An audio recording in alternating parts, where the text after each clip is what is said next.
आप देख रहे हैं बड़ा सवाल। नमस्कार, मैं हूं अजय कुमार और आज जो बड़ा सवाल है वो एक बार फिर राम के नाम पर है। राम के मंदिर के निर्माण को लेकर जिस तरह से अयोध्या में लगातार साजिशें होती रही, यूं कहीं कि राजनीति होती रही, सरकार से अब उम्मीद यही है साधु संतों की कि राम मंदिर निर्माण का मार्ग न सिर्फ प्रशस्त किया जाए बल्कि उसे आगे बढ़ाने में सरकार सकारात्मक भूमिका निभाए। सवाल यह है कि राम मंदिर पर साधु संतों को मध्यस्थता की रिपोर्ट का इंतजार क्यों नहीं?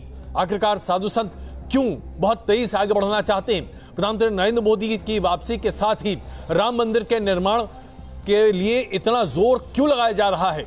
आइए इस पर चर्चा शुरू करने से पहले आपको दिखाते हैं कैसे आज पूरे दिन भर राजनीति होती रही। इस पर 3 महापुरुषों को समझौते के लिए लगाया गया था, उनकी वार्ता विफल हो गई क्योंकि तीनों लोग राम जन्मभूमि, अयोध्या और राम के विपरीत हैं। तीनों को न राम से मतलब है, न राम जन्मभूमि से मतलब है, न अयोध्या से मतलब है। ये तीनों लोग चाहते हैं कि अयोध्या में मस्जिद का भी निर्माण हो। इसके लिए हम लोग किसी कीमत पर नहीं चाहते हैं कि अयोध्या में मस्जिद का निर्माण हो। हमें संतों से कोई विरोध नहीं है। हमें चाहते हैं कि जहाँ संत हैं वहाँ शांति होना चाहिए, लेकिन अयोध्या में ये संत जो है अपना अपना एक प्रोग्राम रखते रहते हैं। जब मामला सुप्रीम कोर्ट में है, ऑलरेडी सुप्रीम कोर्ट में मामला है और कोर्ट ने जो है पैनल बनाया है, पैनल में लोग बुलाए जाते हैं, हिंदू पक्षकार भी बुलाए जा रहे हैं, मुसलमान पक्षकार भी बुलाए जा रहे हैं। अब जरूरत नहीं है बाहर बात करने की। दोनों पक्षों की अपनी अपनी राय है और दोनों पक्ष अपनी राय पर अडिग हैं। आइए चर्चा शुरू करते हैं। प्रेम शुक्ला जी भारतीय जनता पार्टी से, संगीत रागी जी राजनीतिक विश्लेषक, विजय शंकर तिवारी जी वीएचपी से, डॉक्टर तस्लीम रहमानी, डॉक्टर वसीम गाजी और इकबाल अंसारी साहब हमारे साथ मौजूद हैं। आप सबका स्वागत है। शुरुआत इकबाल अंसारी साहब मैं आपसे करूं। संतों का एक बहुत बड़ा जमावड़ा एक बार फिर मंदिर के निर्माण के लिए रास्ता तैयार करने की कोशिश हो रही है, लेकिन आपको आपत्ति है। मैं जानना चाहता हूं आखिरकार ये आपत्ति क्यों है आपको? देखिए, हमें साधु संतों से कोई आपत्ति नहीं है। हमें चाहते हैं अयोध्या में साधु हैं, साधु का काम राम नाम जपना है जी। राजनीति से कोई लेना देना नहीं है। ये भी होता है।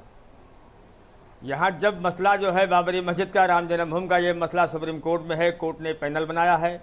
पैनल लोगों को बुला रहा है, 25 पक्षकार को बुला चुका है क्योंकि ये मसला 70 साल का है। पैनल को मौका दिया जाए। पैनल जब बात करने के लिए तैयार है, अभी आपने सुना स्वामी जी ने कहा कि तीनों लोगों को बता दिया कि वो भगवान विरोधी हैं। इस तरीके से जब वो लोग जज साहब को जो है ऐसी बात कहते हैं, राजनीति को केवल चमकाने के लिए जी जजों को बताया जा रहा है कि उनको भगवान से कोई लेना देना नहीं है। चलिए, तो इस पर मैं प्रेम शुक्ला जी से एक छोटी सी प्रतिक्रिया ले लूं। प्रेम शुक्ला जी, है, हम लोगों को भी विश्वास है, हिंदुओं को भी उसमें विश्वास है। प्रेम शुक्ला जी, ये पूरा का पूरा मामला सुप्रीम कोर्ट के सामने लंबित है, कानून पे उसके बावजूद प्रेम शुक्ला जी इस तरह का दबाव बनाकर आखिरकार क्या किया जा रहा है? ये दबाव बनाने की आवश्यकता है क्या?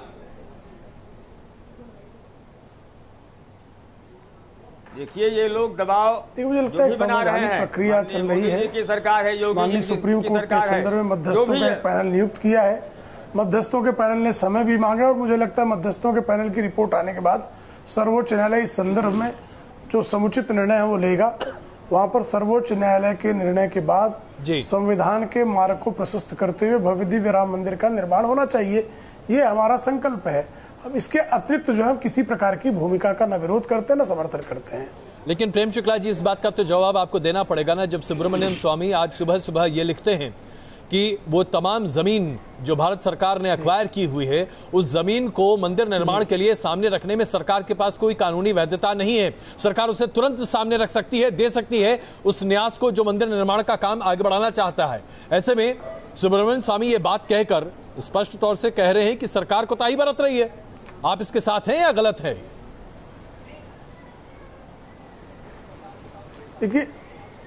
देखिए ये डॉक्टर सुब्रमण्यम स्वामी का अपना अभिमत है और सरकार इस संदर्भ में सर्वोच्च न्यायालय में एक अपने आवेदन लगा चुकी है कि जो गैर विवादित भूमि है जिसे सरकार ने अधिग्रहित किया था जी, वो भूमि जो है वो जो उसके मालिक है उनको सौंपा जाना चाहिए। इस संदर्भ में सर्वोच्च न्यायालय को निर्णय लेना अभी जो है विलंबित है, प्रलंबित है। लेकिन ऐसी स्थिति में इस पर किसी प्रकार की टिप्पणी करना, प्रेम शुक्ला जी, लेकिन ये कैसे हो सकता है कि आप इस पर टिप्पणी करना आवश्यक नहीं समझते?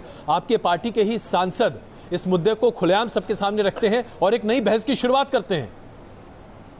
व्यक्तिगत राय कैसे हो सकती है? पार्टी के सांसद तो है ना वो। देखिए, डॉक्टर सुब्रमण्यम स्वामी विद्वान व्यक्तित्व हैं। वो कैसे किस तरह की राय रख रहे हैं वो मैं नहीं उसके संदर्भ में कुछ ऐसा, उसका उत्तर जो है डॉक्टर सुब्रमण्यम स्वामी स्वयं दे सकते हैं। मैं उतना ही बता सकता हूं जो भारतीय जनता पार्टी की आधिकारिक राय है। चलिए अब जरा थोड़ा सा और चर्चा आगे बढ़ाते हैं। विजय शंकर तिवारी जी, 140 के आसपास साधु संत आज बातचीत कर रहे हैं और एक तरह से कहा जा रहा है कि दबाव बनाया जा रहा है। इकबाल अंसारी साहब अभी बोल रहे थे, आपने उनकी बातों को सुना होगा। क्या आवश्यकता है दबाव बनाने की जब मध्यस्थता की प्रक्रिया चल रही है? अक्टूबर नवंबर तक की प्रक्रिया अपने आप खत्म हो जाएगी, सुप्रीम कोर्ट उसके बाद फैसला लेगा। आप कोर्ट के फैसले का इंतजार क्यों नहीं करना चाहते? अजय जी, इकबाल अंसारी को पता ही नहीं है कि साधु संत वहां पर क्यों इकट्ठा हुए हैं। अभी वहां पर पूज्य महंत जो हमारे अध्यक्ष हैं श्री राम जन्मभूमि न्यास के महंत नृत्य गोपाल दास जी, उनका जन्मदिन है और उनके जन्मदिन पर देश भर से संत, विविध पार्टियों के उनके भक्त, उनके और भक्त सारे उनके जन्मदिन पर आते हैं। अगर इनका बस चले तो लोग अयोध्या में अपना जन्मदिन मनाना बंद कर देंगे। आखिर ये बताइए कि महंत जी जब अपना जन्मदिन मनाते हैं, पहली बार नहीं मना रहे हैं और उनका जन्मदिन एक निश्चित तिथि पर होता है। मुझे ये आश्चर्य होता है कि हम लोगों को ये क्यों पता नहीं है कि उनका जन्मदिन है आज और उनके जन्मदिन पर वहां संत इकट्ठा हुए हैं। और जब संत इकट्ठा होते हैं तो हर बार एक मीटिंग के लिए इकट्ठा नहीं होते हैं। ये बात अलग की है कि जब संत इकट्ठा होंगे तो संत वहां पर घर गृहस्थी की बात नहीं करते हैं। संत इकट्ठा होंगे तो देश की बात करेंगे, श्री राम जन्मभूमि की बात करेंगे, गौरक्षा की बात करेंगे, गंगा की बात करेंगे, उन सारे धार्मिक राष्ट्रीय विषयों पर चर्चा करेंगे जो उनके विमर्श का हिस्सा होता है। इसलिए मैं एक बात इकबाल अंसारी को स्पष्ट करना चाहता हूं कि वो वहां पर कोई मीटिंग के लिए नहीं इकट्ठा हुए हैं। वो महंत नृत्य गोपाल दास के जन्मदिन पर आए हुए लोग हैं। इकबाल अंसारी साहब, क्या आपकी दुविधा दूर हुई? देखिए, हमने इससे पहले भी कहा कि साधु के कोई कार्यक्रम में हमें कोई जो है विरोध नहीं है। जहाँ साधु हैं वहाँ शांति है, ये भी मैं कह चुका हूँ। जहाँ बाबरी मस्जिद राम जन्मभूमि की रणनीति की बात आती है तो हर आदमी बोलने से मजबूर होता है। इससे पहले तो उन्होंने ये नहीं बताया। हमको भी मालूम है कि हाँ जो है महाराज जी का जन्मदिन है, जन्मोत्सव मनाया जाता है। हमको भी न्योता मिले तो हम भी जाएंगे।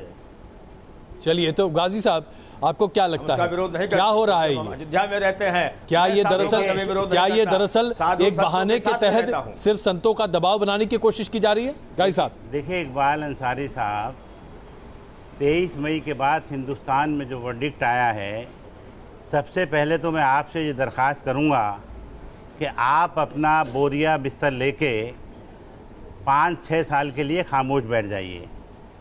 दूसरी बात, जो रामविलास वेदांती जी ने जो बात कही है, सुब्रमण्यम स्वामी जी से ये बात कही है, उनको भी मैं ये बात कह देना चाहता हूँ कि चक्रवर्ती सम्राट जनाब नरेंद्र मोदी साहब और उनके बीरबल जनाब अमित शाह साहब, जो बंगाल से अभी भगवान राम के नाम पर इतनी सारी सीटें लेकर आए हैं और अभी 10 लाख लेटर वो ममता बनर्जी को भगवान राम के नाम पर भेज रहे हैं।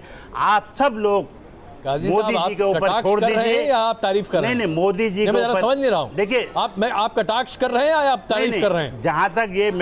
जहां तक इंटरकुलेटर्स की बात है, जो मीडिएटर्स की बात है मध्यस्थता की, तो देखिए वो सुप्रीम कोर्ट को भगवान राम से बड़ी तो है नहीं।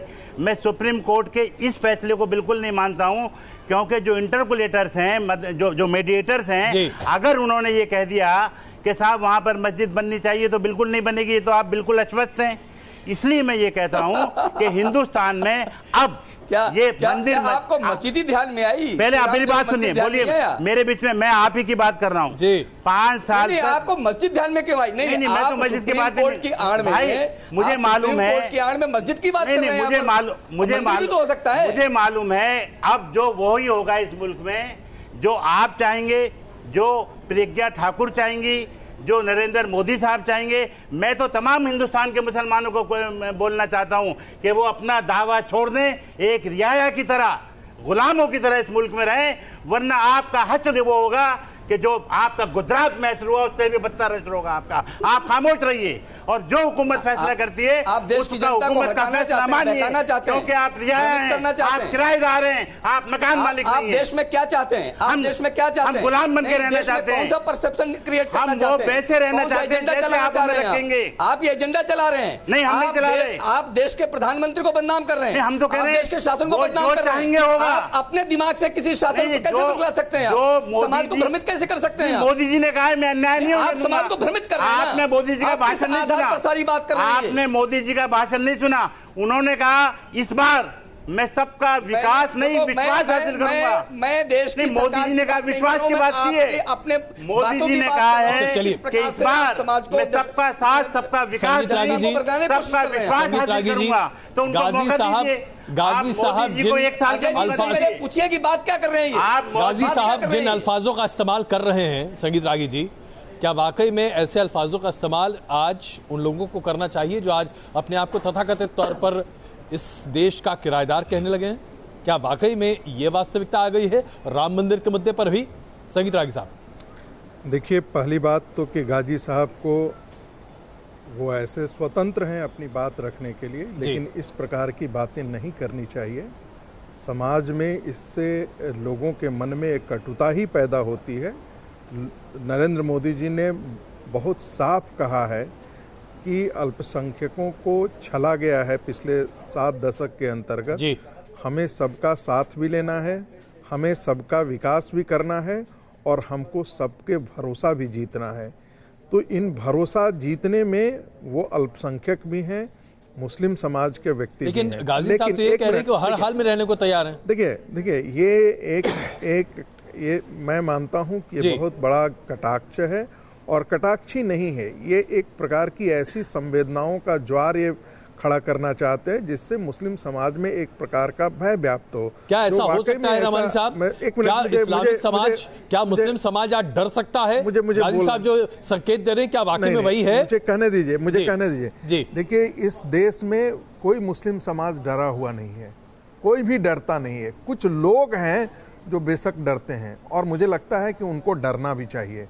ऐसा इसलिए गाजी साहब को डरना चाहिए? आप नहीं, मैं कहता हूं ऐसे लोगों को डरना चाहिए। सीधे बोलिए ना। क्या गाजी साहब को डरना चाहिए? जो देश विरोधी हैं उन्हें डरना चाहिए। गाजी साहब आपको डरना चाहिए? जो देश विरोधी हैं उन्हें डरना चाहिए, और जो कानून और देश और जिसको इस देश में विश्वास है उन्हें डरने की कोई आवश्यकता नहीं। आपने मेरी बात को कटाक्ष के तौर पर लिया, ऐसा नहीं है।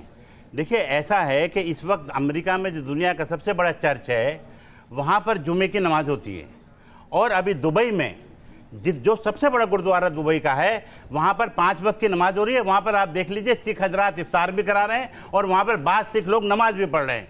लेकिन यहाँ के जुमे की नमाज जो लोग पढ़ रहे थे हरियाणा में, उनको मारा गया, उनको पीटा गया, उनको जलील किया गया। और अभी देखिए कितने लोगों के साथ जो है अभी वो मीट खा रहे थे, लिंचिंग होनी शुरू हो गई है। इसलिए मैं कहता हूं कि नरेंद्र मोदी जी ने एक बात बहुत अच्छी कही है, और मैं कहता हूं भगवान उनकी बात को, ये अगर सच हो गई, उन्होंने कहा कि हम सबका विश्वास हासिल करना चाहते हैं, तो मैं ये कहता हूं कि उनके ऊपर 1 साल के लिए आप मोदी जी के ऊपर भरोसा कीजिए। हिंदू मुसलमान सब भरोसा करें, और वेदांती जी भी करें, और अंसारी साहब भी करें, और वेदांती साहब भी अपना बिस्तर बोरिया बंद करें, और अंसारी साहब भी, और मोदी जी को 1 साल का मौका दें। मुद्दे पर वापस आता हूं। राम मंदिर के निर्माण को लेकर अभी जो संतों की सभा चल रही है जिसमें यह मुद्दा उठाया जाता है, सुब्रमण्यम स्वामी अपना ट्वीट करके बात सामने रखते हैं। उसके साथ साथ वेदांती जी कहते हैं कि 2024 तक तो राम मंदिर बन ही जाना चाहिए। मैं आपसे जानना चाहता हूं, क्या ये दरअसल नई सरकार की वजह से बातें हो रही हैं, या दरअसल लोगों की छिपी हुई भावनाएं हैं जो निकल रही हैं और इसमें कोई बड़ी बात नहीं है?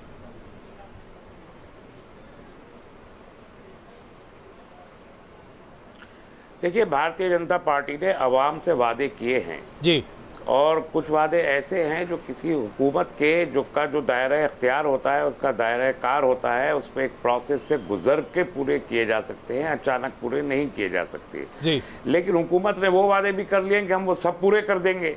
जाहिर है कि जिन लोगों ने वोट किया है और 300 सीटें दी हैं, उन लोगों ने उन वादों पर एतबार किया है और वो अपने वादे पूरे होते हुए देखना चाहते हैं। राम जन्मभूमि के नाम पर और बाबरी मस्जिद को शहीद करने वाले लोग अब फौरी तौर पर ये चाहते हैं कि वहां पर मंदिर का कांग्रेस ने करवाई है शहीद तो बाबरी किया जा रहा है, वो एक मर्तबा फिर 2024 तक टाला ना जाए। जी प्रेम शुक्ला जी, ये जनमत है कि राम मंदिर के निर्माण को 2024 तक ना टाला जाए। वसीम गाजी साहब, आप ने मेरी बात अभी अच्छा रहमानी साहब प्लीज जल्दी कंप्लीट कीजिए। रहमानी साहब प्लीज, आप दरमियान में वसीम गाजी साहब ने लुकमा दे दिया, आप मुझे मुकम्मल करने दीजिए। मैं ये कह रहा था कि सरकार पे दबाव बनाने की मुख्तलिफ डायरेक्शन से कोशिश की जा रही है, तो वो जन्मदिन का यानी जन्मदिन को राजनीति का मौका बना दिया गया, जो विजय शंकर तिवारी जी कह रहे हैं। सरकार दबाव में कोई काम नहीं करेगी। राजनीति का दिन कैसे हो जाता है, ये आज हमारी समझ में आया है। नहीं, ये दबाव में काम नहीं करेगी, चाहे हिंदू पक्ष हो, चाहे मुस्लिम पक्ष हो। मैं आग्रह कर रहा हूँ, जरा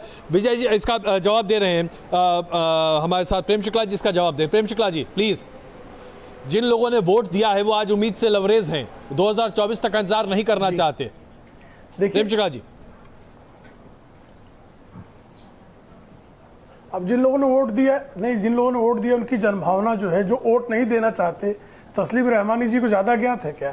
हमको भली भांति पता है कि लोगों ने वोट किस लिए दिया है। संविधान के मार्ग से भव्य दिव्य राम मंदिर का निर्माण, ये हमारा 1989 से संकल्प है और हम उसको जो है पूर्ण करेंगे, इसमें कोई संदेह नहीं। सर्वोच्च न्यायालय में उसकी सुनवाई आखिरी दौर में चल रही है। सर्वोच्च न्यायालय की सुनवाई पूरी होगी, उसके बाद संवैधानिक मार्ग से भव्य दिव्य राम मंदिर के निर्माण का मार्ग प्रशस्त होगा। एक बात। दूसरी बात, यहाँ गाजी साहब कह रहे थे, बहुत अनर्गल बातें कर रहे थे, इसलिए उनका उत्तर देना मैं आवश्यक समझता हूँ। उन्होंने 2 उदाहरण दिए, एक अमेरिका की सबसे बड़ी चर्च में वहां पर जो है जुमे की नमाज हो रही है, दूसरा दुबई जो मुस्लिम बहुल देश है वहां पर जो है गुरुद्वारे में 5 वक्ता नमाज हो रही है। अब मैं ये सेकुलरिज्म का जिम्मा अकेले समाजों को तो है नहीं, मुस्लिम समाज को भी है, तो क्या कल कोई जामा मस्जिद में आरती पढ़ने लगे तो इसको सेकुलरिज्म कहेंगे क्या? गाजी साहब आप मुझे लगता निमंत्रण देंगे क्या? ये क्या लॉजिक है? मस्जिद में अरे पार्क में नमाज पढ़ रहे थे, आप पार्क में प्रोग्राम नहीं करते हैं? आप पार्कों में धार्मिक प्रोग्राम नहीं करते हैं? आप ही लॉजिक दे रहे थे अभी। मैं कब कह रहा हूँ कि आप मंदिर में करवाइए? मैंने तो आपसे नहीं कहा कि आप मंदिर में जुम्मे की नमाज करवाइए। मैंने जनाब आपसे ये अर्ज किया था कि पार्क में, अरे भाई आप पार्क की बात की थी मैंने, आपकी जो आपकी, देखिए मोदी जी ने कहा था आप थोड़े नमूने, मोदी जी ने अच्छा हुआ, देखिए मैं मोदी जी की तारीफ करता हूँ, मोदी जी ने कहा हमारी पार्टी में कुछ नमूने हैं जो देश के नाम संदेश देते हैं, और फिर हमें भुगतना पड़ता है, उसमें एक आप भी हैं। इतने में आप चौंक गए। मोदी जी ने बहुत बढ़िया बात की, मोदी जी ने बहुत शानदार बात की। आपको आगे बढ़ते हैं, कुछ प्रेम शुक्ला जैसे नमूने आगे बढ़ते हैं। मैं आप दोनों से आग्रह करता हूँ, आगे बढ़ते हैं। विजय शंकर तिवारी जी, मैंने पार्क की बात की, मैंने मंदिर की बात नहीं की। विजय शंकर तिवारी जी, विजय शंकर तिवारी जी, राम मंदिर निर्माण को लेकर अगर लोगों की उम्मीदें हैं तो इसमें क्या गलत है? अभी आप गुरुद्वारे में कह रहे थे ना लोग, अरे मोदी जी ने तो आपके लिए कह दिया। आइए प्रेम शुक्ला जी, आइए चर्चा आगे बढ़ाते हैं।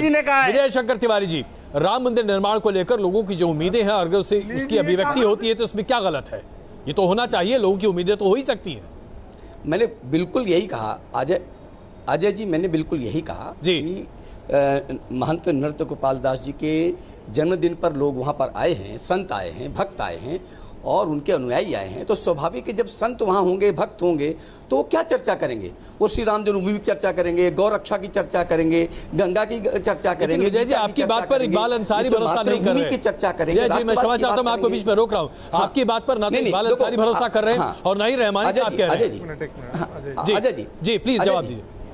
अजय जी सुनिए, अभी गाजी साहब कह रहे थे मैं तो मोदी जी की प्रशंसा कर रहा था, यानी मोदी जी की प्रशंसा करते हुए कह रहे थे सब लोगों को अपना बिस्तर समेट करके बैठ जाना चाहिए, यानी अब लोगों को अपना काम करना बंद कर देना। ये प्रशंसा होती है क्या? ये आप सोच देखिए कि किसी अच्छे पॉजिटिव काम को भी किस दिशा में नकारात्मक भावना में ले जाना, ये इसको इसकी प्रशंसा कहते हैं। विश्वास प्राप्त गाजी साहब सुन लीजिए गाजी साहब, तो आप लोग क्यों हम लोग क्यों बोलेंगे? गाजी साहब, जब मुल्क का वजीर आज़म एक बात कह रहा है, आप इसका मतलब है कि तो हमें क्या मुल्क के वजीर आजम पे एतबार नहीं होना चाहिए? सुन लीजिए इसका। अच्छा, मैं आप दोनों के बीच में अभी आ रहा हूं। क्षमा चाहता हूं विजय जी, मैं क्षमा चाहता हूं, आग्रह विनम्र आग्रह है, एक छोटा सा ब्रेक हमें लेना पड़ रहा है। वापस आकर सबसे पहले विजय शंकर तिवारी जी और उसके बाद रागी जी से समझेंगे कि अगर लोगों के पास ये उम्मीदें हैं तो इसमें गलत क्या है। बन रही है हमारे साथ।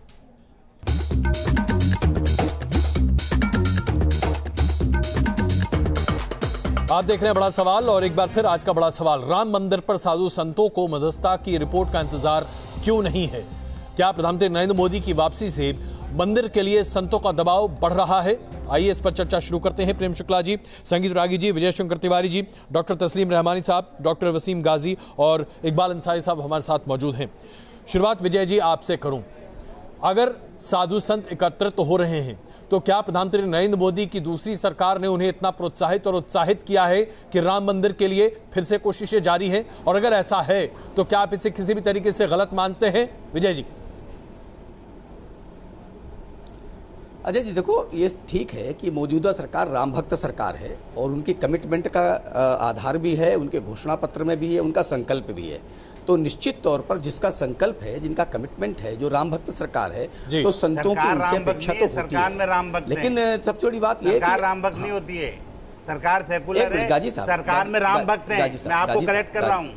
गाजी साहब, सरकार में राम भक्त है, सरकार सेकुलर है। तो गाजी साहब अगर हाँ, बहुत अच्छी बात है, बहुत अच्छी बात है। तो सेकुलर मानसिकता यही कहती है कि ये 100 करोड़ देश हिंदुओं का देश है और यहाँ पर भगवान राम उनके आराध्य हैं।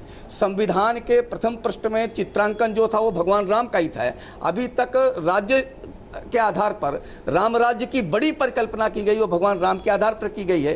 तो निश्चित तौर पर ये सरकार राम राज्य की स्थापना करना चाहती है और स्वाभाविक है उसी देश में श्री राम जन्मभूमि है अयोध्या में, और वहाँ भगवान राम का भव्य मंदिर बने, वो सरकार भी चाहती है, सरकार का काम है कॉन्स्टिट्यूशन की स्थापना करना। तो देखिए सरकार तो अपना काम कर ही रही है गाजी साहब, लेकिन रहमानी साहब, तो आप ये बताइए कि आप कह रहे थे कि ये मस्जिद शहीद हो गई, तो ये किस आधार पर कह रहे थे? नहीं, मैं तो ये कह रहा हूँ 15 ये इतिहास कहता है कि वहां पर मस्जिद, मैं तो आपकी बात कह रहा हूं, ढांचा था, वहां ढांचा था जो बाबर ने राम के भवन को तोड़ करके बनाया था। ये हमारा संविधान कहता है, हमारे जज कहते हैं। गाजी साहब आप 1 साल की बात कर रहे हैं, हम यहाँ पर दूसरी बात कर रहे हैं। आइए जरा आगे बढ़ते हैं, आइए जरा आगे बढ़ते हैं। कि आप भाईचारे की बात करते हैं और 100 करोड़ हिंदुओं के अपने आराध्य की पूजा अर्चना करने से रोकते हैं। चलिए रहमानी साहब, सवाल यहाँ ये उठता है कि जो अभी विजय शंकर तिवारी जी कह रहे हैं, साधु संतों का स्पष्ट मानना है कि जब हिंदू बहुल देश है और यहाँ पर बड़े पैमाने पर हिंदुओं की संवेदनाएं राम मंदिर से जुड़ी हैं, तो आखिरकार इस पर विचार क्यों नहीं हो सकता? गाजी साहब भी कह रहे हैं कि भाई छोड़ दो, अब हक हटाओ, बेकार बात है, किनारे करो, वहां पर मंदिर का निर्माण होने दो। अगर ये बात सही है, होने दो। मैं कह रहा हूं आप मोदी जी पे, चलिए मोदी जी पर अभी 1 साल के लिए बात कर रहे हैं, आप ये भी कहते हैं कि मंदिर का निर्माण हो भी जाए तो ठीक है, कोई फर्क नहीं पड़ता। और रहमानी साहब इसमें क्या दिक्कत है? अगर आज दबाव बनाने की कोशिश की भी जा रही है तो इसमें क्या गलत है? रहमानी साहब देखिए, नहीं, मैं इसको बिल्कुल पॉलिटिकल अंदाज से सोचता हूं, और इसके अलावा ये लोग अपने ये डायलॉग, पॉलिटिकल डायलॉग चाहे जिस अंदाज से भी करें, वो एक अलग किस्सा है।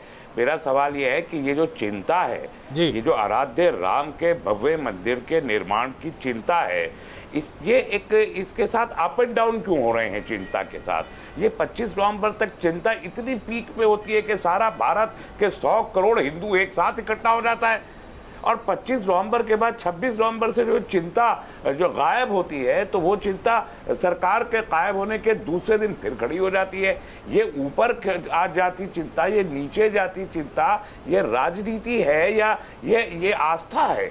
ये एक बड़ा सवाल है। प्रेम शुक्ला जी, काम हो रहा है, अभी 3 दिन हुए हैं इस सरकार को आए हुए, और सरकार भी 300 मेंबरान पार्लियामेंट जीत के आए हैं, और आरएसएस की मर्जी के मतलब एक आरएसएस को खौफ पैदा हुआ है कि राम मंदिर के इशू के बगैर बीजेपी 300 सीटें जीत के आई है, तो क्या वो राम मंदिर का निर्माण करवाएगी? आरएसएस की बात हो रही है, तो प्रेम शुक्ला जी मैं आपके पास आऊं, उससे पहले मैं रागी साहब के पास आया था। रागी साहब, क्या संघ परिवार के लोगों को इस बात को लेकर वाकई में चिंता होगी कि राम मंदिर के अलावा सरकार अपने काम पर चुनाव जीत कर आ गई?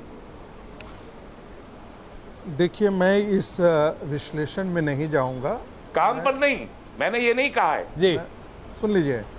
नहीं, कल जाकर के यदि राम मंदिर मुद्दा हिंदू नेशनलिज्म के नाम पे जीती है सरकार। नहीं, कल जाकर के यदि राम मंदिर का मुद्दा यदि चुनाव के दरमियान बनता जी, तो यही लोग कहते कि देखिए चुनावी माहौल के लिए राम मंदिर उठाया जा रहा है।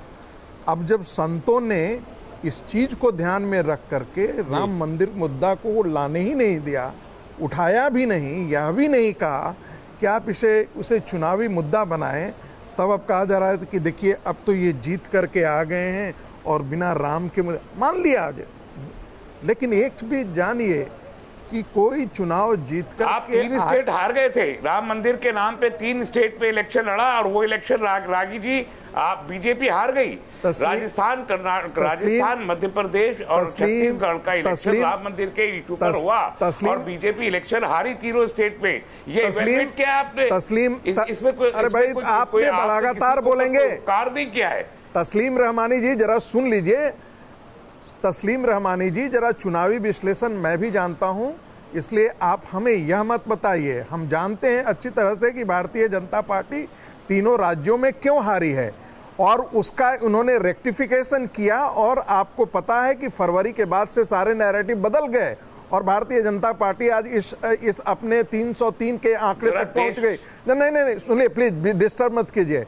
मेरा सिर्फ इतना कहना है कि यदि हिंदुओं ने नहीं सुन लीजिए कि बगैर राम मंदिर का नाम लिया 3 स्टेट हार गए, राम मंदिर अच्छा, वापस प्रेम शुक्ला जी को यहाँ शामिल कर लूं। 300 सीट जीत प्रेम शुक्ला जी, ऐसा है, राम मंदिर के मुद्दा आप तभी उठाते हैं जब आपको चुनाव में जीत हासिल करनी होती है और लगता है कि इनकैश नहीं कर सकते तो छोड़कर भाग लेते हैं। रहमानी साहब का यह कहना है। प्रेम शुक्ला जी प्लीज।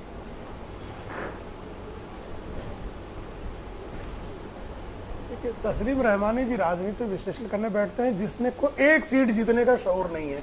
पूरे 542 पे एक सीट जो जीत नहीं सकता है, वो 303 सीटें जीतने वाले को सिखाता है कैसे जीतेगा, कैसे हारेगा। तो पहले तस्लीम रहमानी जी, ये बात वो कह रहे हैं जो 542 में से एक टिकट देने का हौसला नहीं रखता। आत्मावलोकन करने की आवश्यकता है।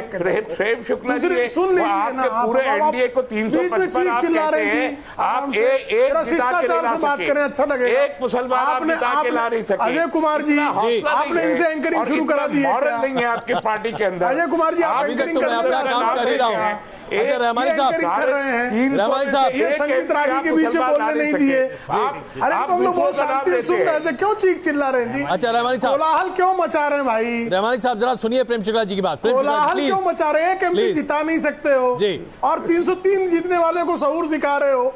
हमारे यहाँ अवधि में कहावत है, नहीं आप एक एमपी नहीं जिता सकते, आप एक एमपी नहीं जिता सकते। समझते हैं कि नहीं? आपने कहा कि आप मुसलमानों को टिकट इसलिए नहीं देते कि वो जीतने की पोजीशन में नहीं होते। अरे लीजिए, हमारे 303 एमपी जीते हैं, आपके पार्टी की औकात नहीं। तो आप एडमिट कर रहे हैं कि आप एक मुसलमान एमपी को जिताने की पोजीशन में। अच्छा आइए मुद्दे पर आए। रहमानी साहब, कौन किसको जिता सकता है ये मुद्दा नहीं, मुद्दा राम मंदिर है। अब 303 जीतने वाले को प्रेम शुक्ला जी क्यों जीते? आग्रह अभी जरा रहमानी साहब आपकी बात सुनेंगे। मुद्दे पर आते हैं। राम मंदिर का मुद्दा आप तभी उठाते हैं जब आपको कुछ करना होता है। राम मंदिर का मुद्दा आइए। रहमानी साहब, अच्छा जरा सही हमसे सही प्लीज आ रहा हूं जी, प्लीज प्रेम शुक्ला जी। देखिए, राम मंदिर 1989 से लेके 2019 तक भारतीय जनता पार्टी के लिए कभी चुनावी मुद्दा नहीं है। प्रभु रामचंद्र जी हमारे लिए आस्था के विषय है, हमारे आदर्श है। वो चुनाव जीतने हारने वाली कोई मुद्दा नहीं है और ये स्पष्ट है हमारा। हमने चुनाव के समय राम मंदिर पर का मुद्दा नहीं उठाया। इससे रहमानी जी को तो प्रसन्न होना चाहिए, क्योंकि इनका तो आरोप यही होता था बारंबार कि आप राम मंदिर को सिर्फ चुनावी जीत से जोड़ते हैं। हमने उसको चुनाव में बिल्कुल, राम मंदिर हमारे लिए राष्ट्रीय मर्यादा का, राष्ट्रीय आदर्श का, राष्ट्र पुरुष की संस्थापना का, आस्था का मुद्दा है। वो चुनाव का मुद्दा नहीं है। तो रहमानी जी लेकिन चुनाव जीतने के बाद इस सांस्कृतिक राष्ट्रवाद के चलते राम मंदिर को संविधान की मर्यादा में रहते हुए भव्य दिव्य निर्माण मंदिर का निर्माण कराना हमारा संकल्प है, वो पूर्ण करेंगे। कब पूछिए ना, कब तक बनवाएंगे? मुझे अच्छा गाजी साहब आज आपसे डेट लेना चाहते हैं। आप प्रेम शुक्ला जी दे ही दीजिए, आप 50 साल आज डेट दे दीजिए। आप बढ़िया से जो प्रेम शुक्ला जी कह रहे हैं वही बात क्या आप 50 साल में भी नहीं बनवा पाएंगे। संविधान की शर्त के साथ मंदिर चाहते हैं, वहाँ मंदिर बन जाएगा। कब बनवाएंगे? कब? ये 2024 तक बन जाएगा। अच्छा, संविधानेतर मंदिर बनाना चाहिए क्या? तो संविधान से आपकी क्या इच्छा है? तो संविधान से तोड़ा था आपने, जाके बनवाया जाए। आपने मस्जिद संविधान से तोड़ी थी। आपकी ऐसी इच्छा है कुछ? आपने मस्जिद संविधान से तोड़ी थी। कहाँ तोड़ा? एक मिनट मस्जिद थी ही नहीं। रागी साहब मस्जिद थी, क़यामत तक रहेगी। वो आपकी ताकत से आपने गिरा दी, अलग बात है। सूअर की मूर्ति नहीं होती। हमारी आस्था जो है, हमारी आस्था है क़यामत तक रहेगी मस्जिद। आप ताकत से बना लीजिएगा, फिर भी वो मस्जिद रहेगी। गाजी सुअर पूछते हैं क्या? आप गाजी सुअर पूजने वाले मुसलमान आप पूछते हैं? अरे आप क्या बात कर रहे हैं? आपको तमीज नहीं है बात करने की? मूर्ति थी, आपको तमीज नहीं है बात करने की? मूर्ति थी वहां। अरे तमीज तो आपके लिए मोदी जी ने बहुत डांटा। आप थे मीटिंग में। बदतमीज आप हैं, बदतमीज आप हैं। मोदी जी ने कहा प्लीज हमारी पार्टी में, मैं आग्रह कर रहा हूं, व्यक्तिगत टिप्पणियां नहीं, जो ऐसी बातें करते हैं, व्यक्तिगत टिप्पणियां नहीं। गाय साहब प्लीज, मोदी जी ने आपके लिए बहुत सख्त प्लीज व्यक्तिगत टिप्पणियां नहीं, व्यक्तिगत टिप्पणियां हम इससे बचे, बहुत अच्छा होगा। आपने क्या बात बोली? संगीत रागी साहब प्लीज, संगीत रागी साहब। नहीं, इन्होंने शुरू किया ना। जी, मैं आग्रह करता हूं, मैं आप दोनों से आग्रह कर रहा हूं, विनम्र आग्रह है प्लीज, विनम्र आग्रह है, इस मुद्दे पर हम और आगे ना बढ़े। जी रागी साहब प्लीज। देखिए अयोध्या में भव्य राम मंदिर का निर्माण होना इस देश का राष्ट्रीय विमर्श का मुद्दा है, और मुझे लगता है कि ये हिंदू समाज का संकल्प है। हिंदू समाज के संकल्प को साधु संतों के द्वारा इसे पूरा किया जाना है, और भारतीय जनता पार्टी यदि जीत करके आई है तो संतों की ये अपेक्षा करना कि भारतीय जनता पार्टी जो भी राष्ट्र जो है, साधु संत संविधान, प्लीज आप डिस्टर्ब मत कीजिए, आप तय कीजिएगा, आप तय मत कीजिए। ये संविधान देखिए, आपको मुंह का हम क्या बोले दोनों ये बता, इसको मैंने इसीलिए कहा। नहीं, मुझे बोल देने दीजिए, आप जो करना होगा आप करेक्ट कर लीजिएगा। रागी जी भी क्लियर करे। तस्लीम रहमानी, संविधान के द्वारा बनाए जाने वाला जो राम मंदिर जो बीजेपी कह रही है, क्या ये उससे सहमत है? तस्लीम रहमानी, थोड़ा सा धैर्य रखिए, बीच में आप हस्तक्षेप किया कीजिए, मैंने आपको बोला नहीं है जी।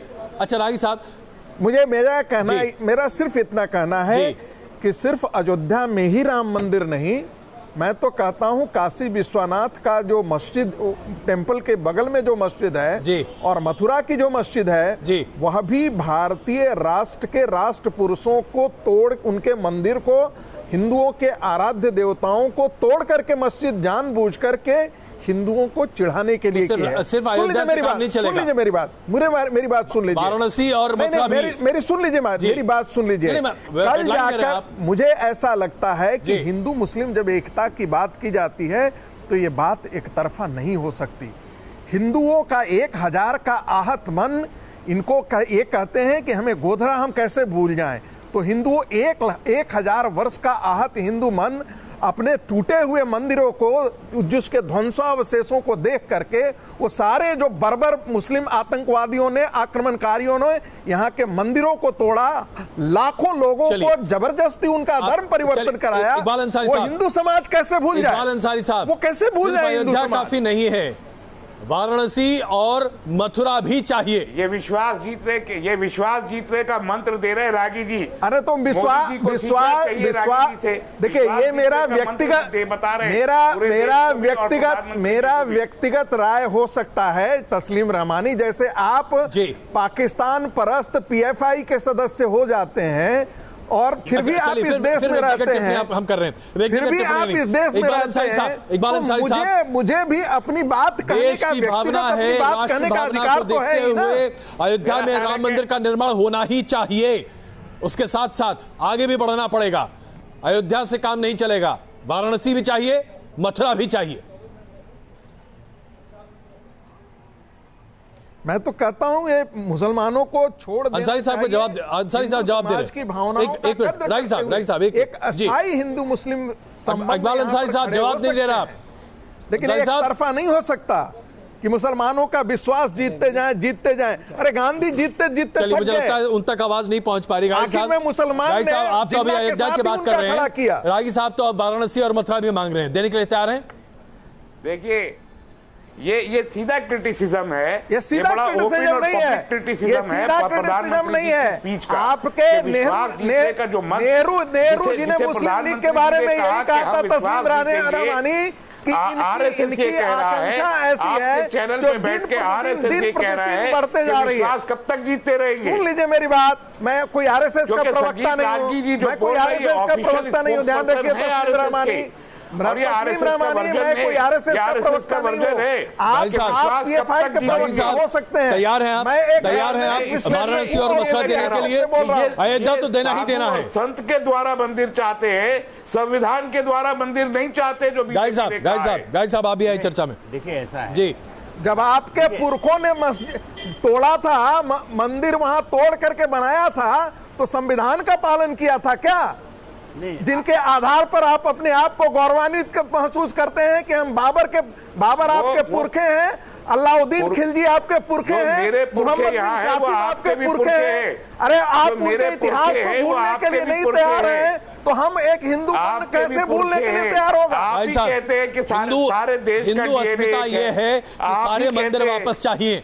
गाय साहब बताइए। नहीं देखिए ऐसा है जी, पहली बात तो ये है कि रागी जी किस हैसियत से बोल रहे हैं ये बात, क्योंकि हिंदुस्तान के जो बहुत बड़ा तबका है हिंदुओं का, जी हमारे दोस्त हैं, हमारे मित्र हैं, तो वो ये कहते हैं कि जो भी फैसला हो वो अदालत और सुप्रीम कोर्ट से फैसला होना चाहिए। 90% 99% हिंदुओं की भावना ये है कि सुप्रीम कोर्ट जो फैसला करे या मध्यस्थता से जो फैसला हो। रागी साहब का मत अल्पमत नहीं है। आप अभी विजय जी से पूछे, वो भी यही कहेंगे। मैंने कहा विजय जी, ये मैं व्यक्तिगत तौर पे बोल रहा हूं। विजय शंकर तिवारी जी, क्या वीएचपी भी यही सोच ये नहीं है? हिंदू चाहता सिर्फ अयोध्या नहीं, काशी और मथुरा भी चाहिए। अजय जी अजय जी अभी गाजी साहब कह रहे थे, तो मैं इनको ये कहना चाहता हूँ कि सुप्रीम कोर्ट में जब चल रहा था, मुकदमा चल रहा है जी, और हम बार बार कह रहे थे कि जल्दी निर्णय हो जाए, तो ये अपने वकील के द्वारा सुप्रीम कोर्ट से निर्णय को बार बार बढ़ाना और कोई न कोई व्यवधान पैदा हमारे अंडर में आता है। कैसी बातें कर रहे हैं? हमारी तो आस्था है, सुप्रीम कोर्ट पे हमारे अंडर में आता है।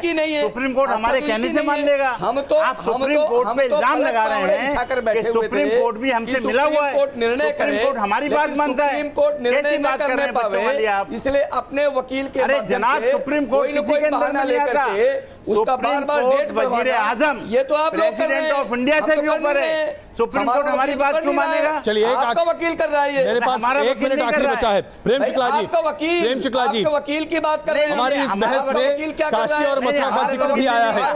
प्रेम शुक्ला जी, काशी और मथुरा, क्या भारतीय जनता पार्टी इस पर विचार कर सकती है? अयोध्या तो अयोध्या, काशी और मथुरा में भी मंदिर निर्माण को आगे बढ़ाया जाना चाहिए। प्रेम शुक्ला जी, मैंने कहा ये मेरी व्यक्तिगत राय है, ये हिंदुओं की राय है। भारतीय जनता पार्टी ने पालमपुर अधिवेशन में 1989 में राम मंदिर को जो है अपने एजेंडे में लिया है जी। काशी और मथुरा के संदर्भ में भी हमारा कोई विचार नहीं है, लेकिन यदि गाजी साहब और रहमानी साहब देना चाहे तो हिंदू समाज स्वागत करेगा। बिल्कुल, बहुत धन्यवाद आप सबका इस चर्चा में शामिल होने के लिए। अगर अल्पसंख्यक समाज चाहता है कि काशी और मथुरा में भी भव्य मंदिर का निर्माण हो, तो आखिरकार इससे इनकार किसको हो सकता है? यह है आज का बड़ा सवाल आपके सामने। न्यूज नेशन पर खबरों का सिलसिला जारी है।